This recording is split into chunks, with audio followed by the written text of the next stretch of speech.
English से related सभी जानकारियों के लिए चैनल को सब्सक्राइब करें और बेल आइकन को भी क्लिक करें फॉर मोर इन्फॉर्मेशन।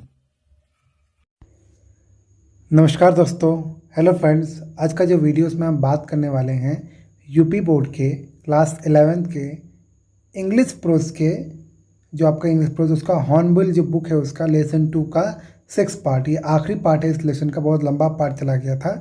अगर आप बात करो इससे पहले की वीडियोस अगर आप देखना चाहो, उसका लिंक लेना चाहो तो आप ऊपर दिए गए लिंक पर क्लिक करोगे तो आपको वो वीडियो मिल जाएंगी। ठीक है ना। अब हम बात करते हैं वर्ड मीनिंग की। तो वर्ड मीनिंग सबसे पहले आपको बता दूं, लेसन 2 हम देखने वाले हैं। We are not afraid to die if we can all be together. इसको लिखा है Gordon Cook and Alan East ने। ठीक, इसमें हम जो 6 पैराग्राफ देखेंगे वो देखेंगे आई चेक्ड से लेकर अफ्रेड टू डाई, यहाँ तक के पैराग्राफ को कवर अप करेंगे। लास्ट पैराग्राफ है, लास्ट वीडियो है, तो उसको हम देखेंगे। इसमें वर्ड है चेक, मतलब जांच करना या जांच किया इसे बोल सकते हैं हम। ठीक है ना, जांच किया। फिर रीचेक मतलब फिर से जांचा, फिर रीचेक मतलब फिर से जांचा। कंपास मतलब दिशा सूचक यंत्र। मैग्नेटिक मतलब होता है चुंबकीय। ठीक, फिर वेरिएशन मतलब परिवर्तन, जो बार बार बदलता रहता है। इसके बाद जो वर्ड है वो है अलाउंस। अलाउंस मतलब किसी की छूट देना या मान लेना। एस्टिमेट आकलन करना, किसी से आकलन करना कैसे होगा क्या होगा। इन्फ्लुएंस मतलब प्रभाव। वेस्टर्ली मतलब पश्चिम की तरफ से। करंट मतलब धाराएं, यहाँ धाराओं मतलब है। फ्लो मतलब प्रवाह। स्टीर मतलब होता है इशारा। ऑफकोर्स कोर्स ऑफ, स्टीर मतलब जैसे एक तरफ जाने का इशारा। कोर्स ऑफ किसी के पाठ्यक्रम या किसी के नियम के अनुसार। लकी मतलब सौभाग्यशाली। कन्विक्शन मतलब धारणा या एक चीज़ मानना कि ये ऐसे होगा। एक्सपेक्ट मतलब उम्मीद। हैवी हार्ट मतलब भारी मन, तो बोलते हैं ना बहुत दुखी मन से या भारी मन से हम बोलते हैं, उसके लिए यूज होता है। क्लिम्ड मतलब चढ़ गया। अमेजिंगली मतलब आश्चर्यजनक या आश्चर्यजनक होकर। डोस्ट ऑफ सो गई थी या सो गया था। मिस्ड मतलब चुका, कोई काम चूक गया। वेस्टर्ली विंड यानी पश्चिम की हवाएं। टॉजल्ड हेड यानी देखो यहाँ कटा हुआ सिर है, लेकिन इसका मीनिंग बदल सकता है बुक के हिसाब से। बुक में हो सकता है इसका मीनिंग कुछ और हो जाए। ठीक है ना। अपीयर्ड मतलब दिखाई दिया। हक मतलब होता है झप्पी, जैसे हम बोलते हैं झप्पी लगना। रिप्लाइड मतलब उत्तर दिया। आई एम अफ्रेड मतलब क्या होता है, आई एम अफ्रेड, तो मुझे डर लग रहा है, इसको हम बोलते हैं अफ्रेड। अफ्रेड मतलब होता है डर। ठीक, क्या होता है, डर। मैटर ऑफ फैक्ट यानी हकीकत की बात, सच की बात। फाउंड मतलब मिल गया। शाउटेड मतलब किसी बात को लेकर चिल्लाया। ठीक है। चौरस मतलब सहगान, मतलब कि जीतने की खुशी, उसे बोलते हैं सहगान। बेटरशिप मतलब युद्धपोत, यानी वो जगह जहाँ पे युद्ध होता है। डेक मतलब छत। गेस्ट मतलब घूरना, खासकर किसी एक जगह को देखना है, किसी एक चीज़ को देखना। रिलीफ मतलब राहत। स्टाक मतलब किसी चीज़ कड़ा या खड़ा हुआ। वॉल्केनिक मतलब ज्वालामुखी। ठीक, वॉल्केनिक आपको पता होगा, सब वॉल्केनिक बोलते हैं। यहाँ सी नहीं, सी को हम क्या बोलते हैं, वेजिटेशन मतलब वनस्पतियाँ। एंकर्ड मतलब लंगर डालना। फिर लिखा है ऑफशोर। ऑफशोर मतलब क्या होता है, इसका मतलब होता है अपतटीय।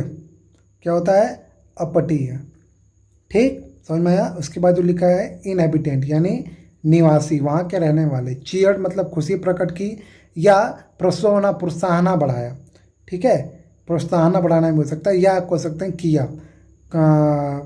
एश्योर मतलब तट पर। चीयरफुल मतलब हंसमुख। ऑप्टिमिस्टिक यानी आशावादी। डायरेस्ट, जिसको डायरेस्ट स्ट्रेस बोलते हैं, सबसे खतरनाक तनाव।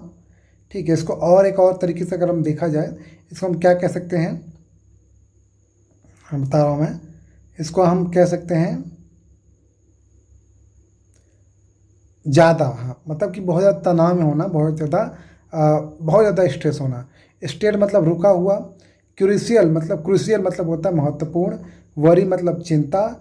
इंजरी मतलब जो चोट है उसके बारे में होता है। सब्सिक्वेंटली मतलब एक के बाद एक के बाद इसके बाद, जैसे मैं आपको समझा रहा हूँ, जैसे कोई चीज़ हुआ उसके बाद कुछ हुआ, ठीक, उसके बाद कुछ और हुआ, तो ये जो हो रहा है इसको हम बोलते हैं सब्सिक्वेंटली, एक के बाद एक के बाद। माइनर मतलब नाबालिग। ना माइनर मतलब होता है छोटा, वो भी होता है। ठीक है, तो रिक्योरिंग मतलब बारंबार होने वाला, बार बार होने वाला। क्लॉट मतलब धक्का, यानी कोई चीज़ तो झक्का लग जाता है, छाप पड़ जाता है वो। और अफ्रेड मतलब डरा हुआ। ठीक, अफ्रेड मतलब क्या होता है? डरा हुआ। ध्यान से, क्लॉट मतलब मैं फिर से बताता रहा हूँ, धक्का, जो एक धक्का बन जाता है, एक निशान बन जाता है वो। तो ये है आपका पूरा वर्ड मीनिंग। अब हम चलने वाले एक्सप्लेनेशन पे। बुक है तो बुक खोल लीजिए। चलिए स्टार्ट करते हैं एक्सप्लेनेशन।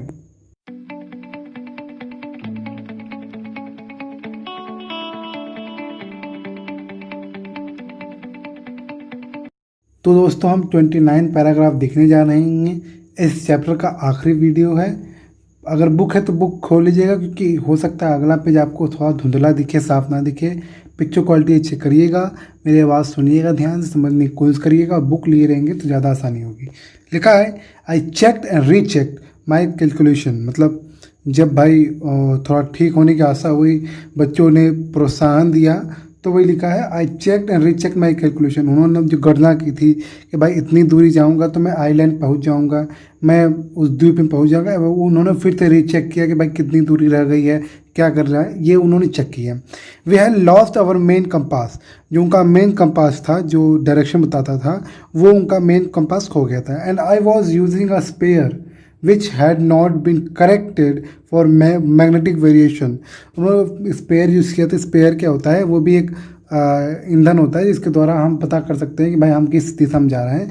तो वो करेक्ट नहीं बता रहा था, क्योंकि उसके मैग्नेटिक वेरिएशन थोड़ा ख़राब था, इसलिए वो सही नहीं बता रहा था, थोड़ा ऊपर नीचे बता रहा था। ठीक है।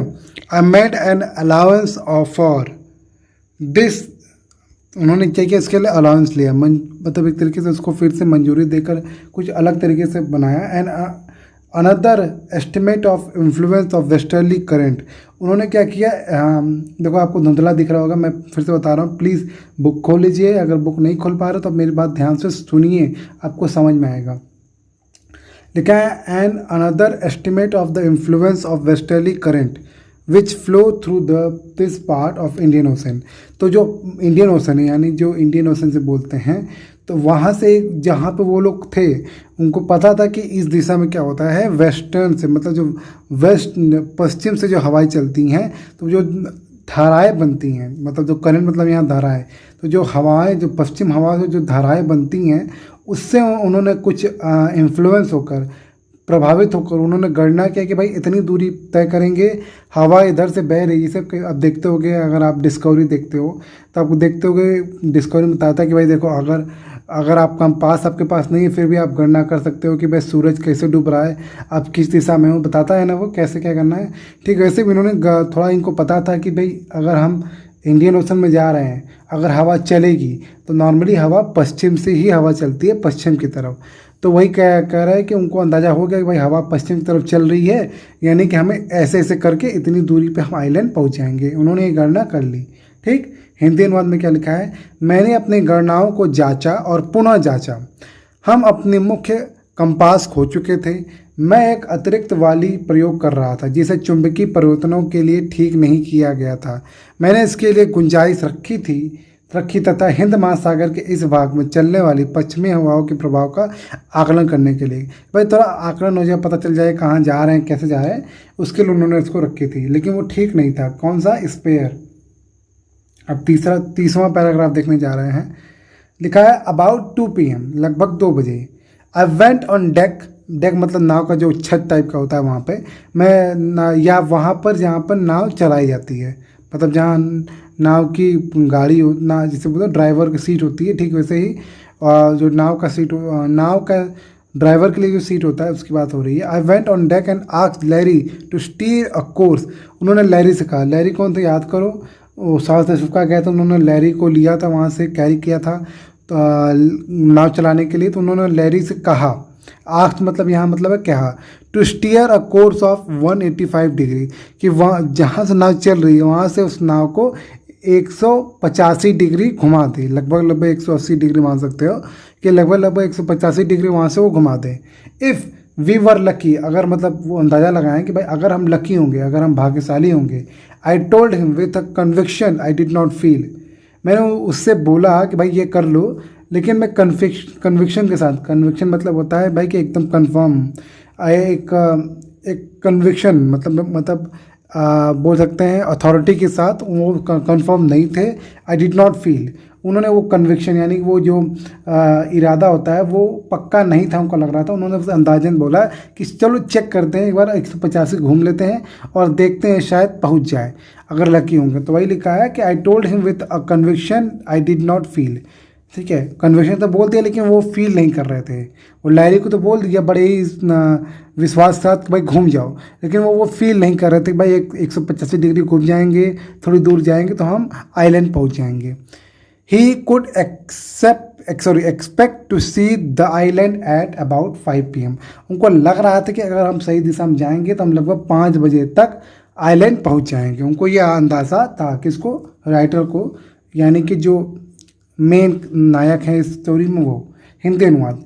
सायकाल मतलब वही दोपहर, लगभग 2 बजे मैं डेक पर गया तथा लैरी को नाव का परिचालन 180 डिग्री, देखो यही गड़बड़ है, इंग्लिश वाले में 185 लिखा है, हिंदी में 180 लिखा है, तो यही थोड़ा आपको ध्यान देना होगा।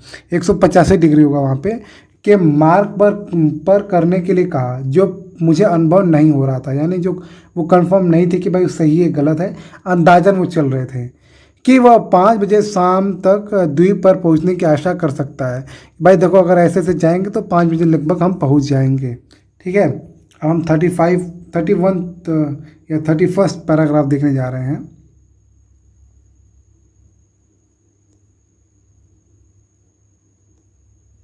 हाईलाइट कर दिया मैंने।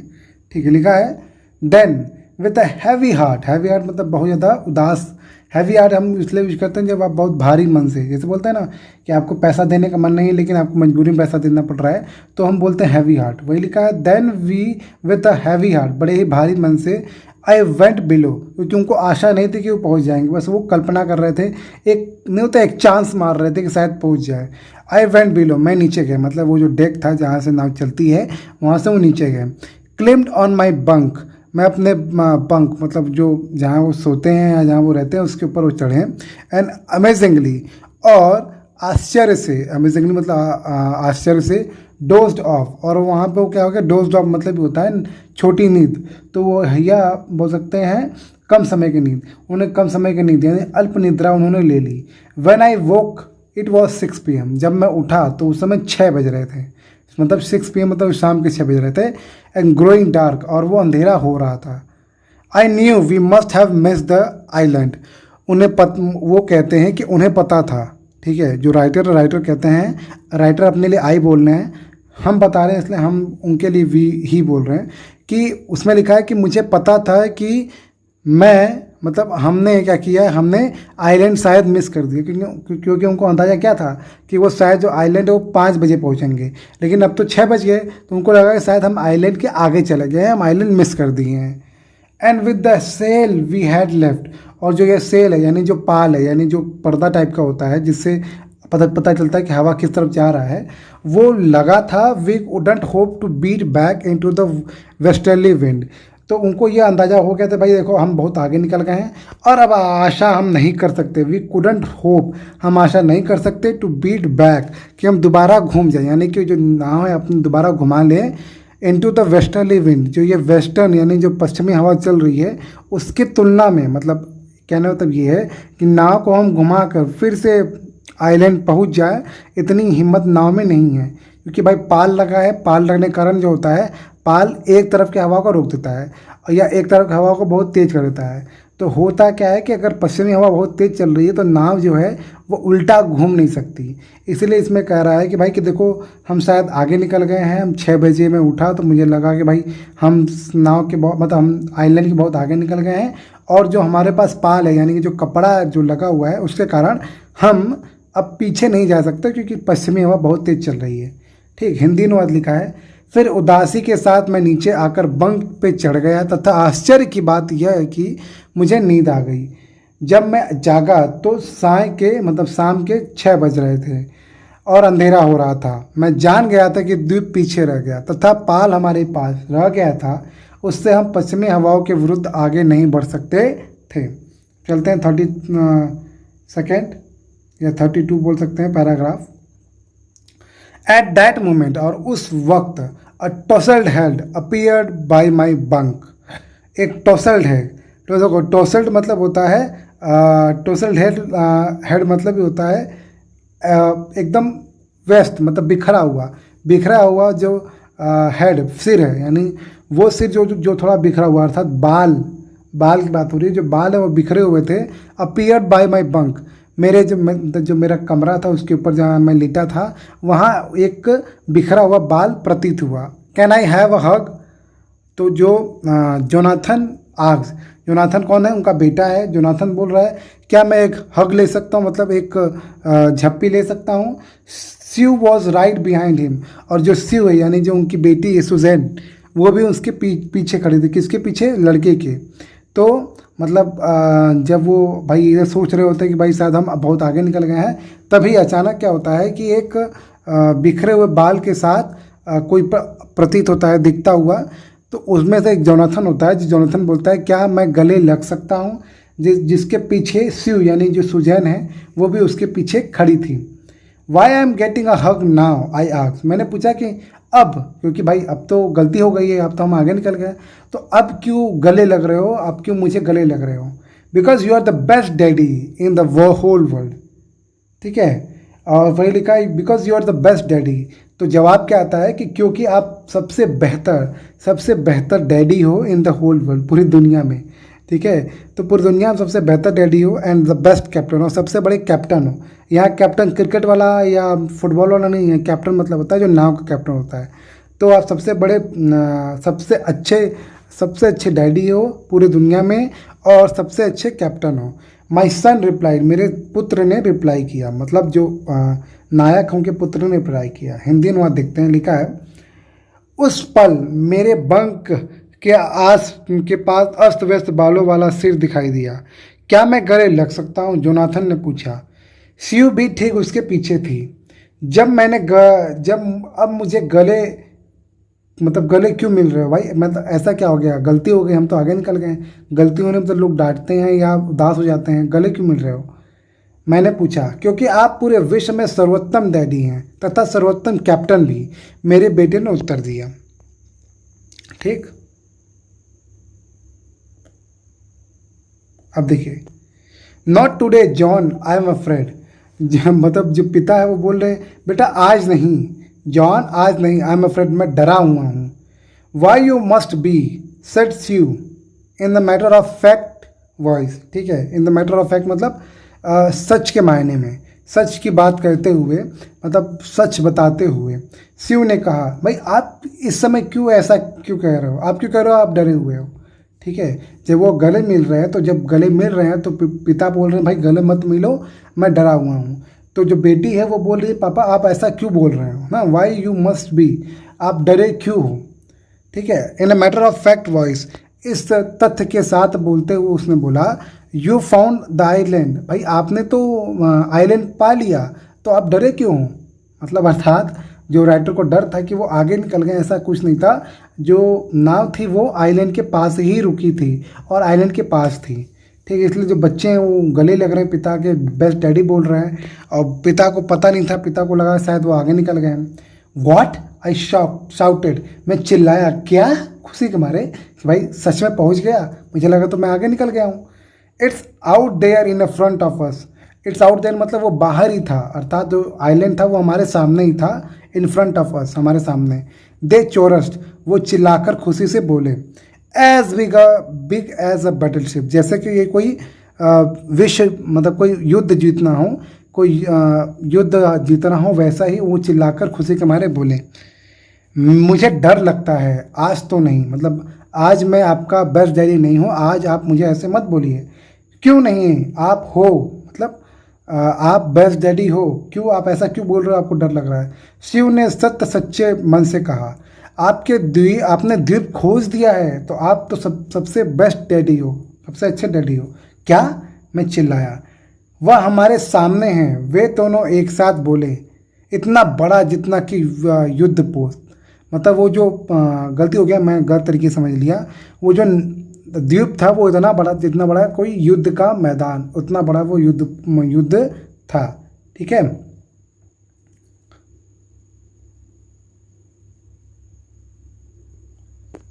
अब देखिए पूरा अंडरलाइन नहीं हो पा रहा है, क्या लिखा है।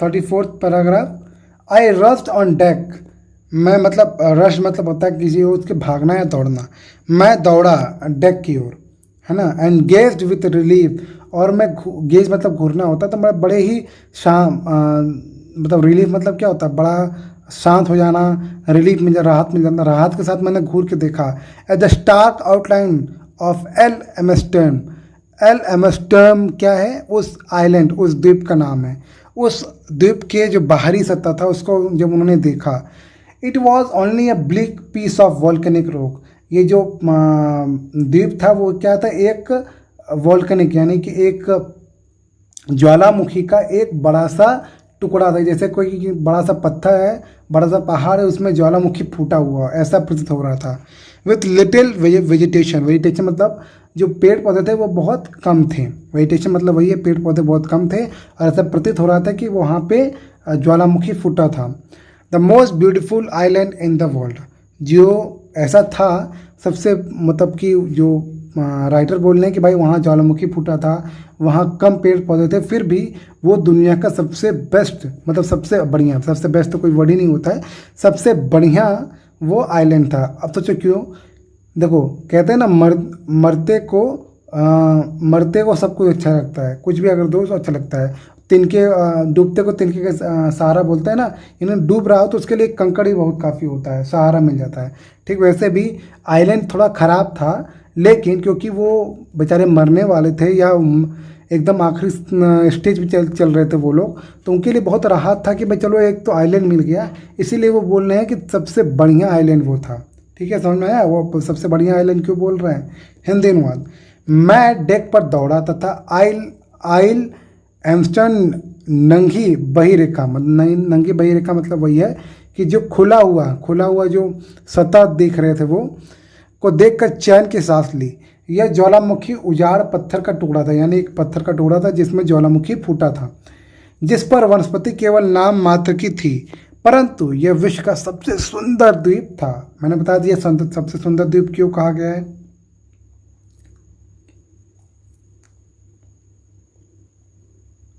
हम चलते हैं 35th पैराग्राफ, इसके बाद एक और पैराग्राफ है वो हम देखेंगे, इसके बाद ये कवर अप हो जाएगा। ठीक है, पूरा नहीं हो पा रहा, सॉरी, तो जितना हो पा रहा उतना मैं पूरा बता दूंगा, आप समझ जाना। वी एंकर्ड ऑफ शोर ऑफ फॉर द नाइट। ठीक है, देखो एंकर मतलब होता है वो लंगर लगाना, यानी कि रस्सी बांधकर कपड़े लगाकर उन्होंने एक ऑफ शोर फॉर द नाइट, तो उन्होंने पूरी रात वहीं पर तट पर, ऑफ शोर मतलब ये होता है तट, समुद्र किनारा, समुद्र किनारे पर उन्होंने क्या लगाया, एक एंकर यानी लंगर लगाया। द नेक्स्ट मॉर्निंग, अगली सुबह, ऑल 28 इनहेबिटेंट, 28 इनहेबिटेंट मतलब होता है वहाँ के रहने वाली, ठीक है, या सिंपल रहने वाले, तो वहाँ के जो 28 रहने वाले लोग थे of the island cheered as they help us ashore. ठीक है, तो उन्होंने क्या किया भाई, उन्होंने चीयर किया, उन्होंने हमें खुश किया, प्रसन्न किया, और दे हेल्प अस एशोर, और उन्होंने हमें मदद की समुद्र के तट यानी समुद्र के किनारे पर ले जाने में हमें मदद की। अर्थात जो बड़ा ज़मीन होता है, जैसे बड़ा सतह पर जाना, समुद्र के पास द्वीप होता है, एक होता है महाद्वीप, तो महाद्वीप के तट पे ले जाने में उन्होंने हमारी मदद की। किसने, जो 28 लोग वहाँ पर रह रहे थे, या हो सकता है वो भी फंसे हों, तो उन्होंने मदद की। हिंदी अनुवाद हम देखते हैं क्या लिखा है। हमने पूरी रात तट से परे लंगर डाल रखा तथा अगले दिन सुबह द्वीप के सभी 28 वासियों ने हमारा साहस बढ़ाया, मतलब भाई खुश किया, तथा हमें तट पर ले गए। ठीक, अब हम आखिरी पैराग्राफ देखने जा रहे हैं।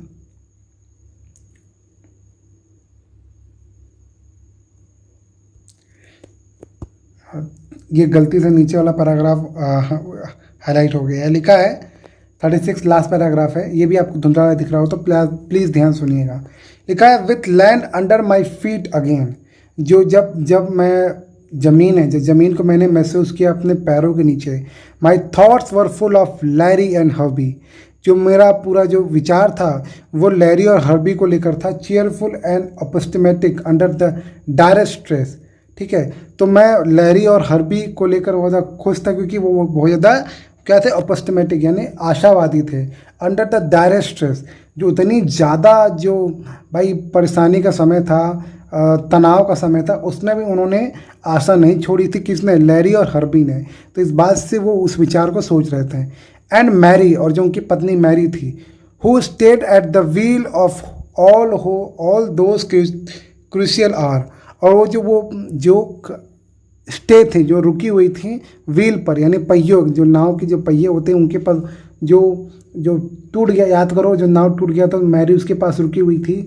तो वो याद कर रहे हैं उस विचारों को, जब लैरी और हर्बी वो पॉजिटिव थे, उन्होंने साहस नहीं खोया था। और मैरी जो थी वो जो सबसे इम्पोर्टेंट घंटे थे उसमें उसने मैरी ने रोक के रखा हुआ था पानी को। Most of all I thought of a 7 year old girl, सबको लेकर मैं जो अधिकतर मैं जो सोच रहा था वो सोच रहा था 7 साल की जो मेरी लड़की थी, who did not want us to worry about a head injury.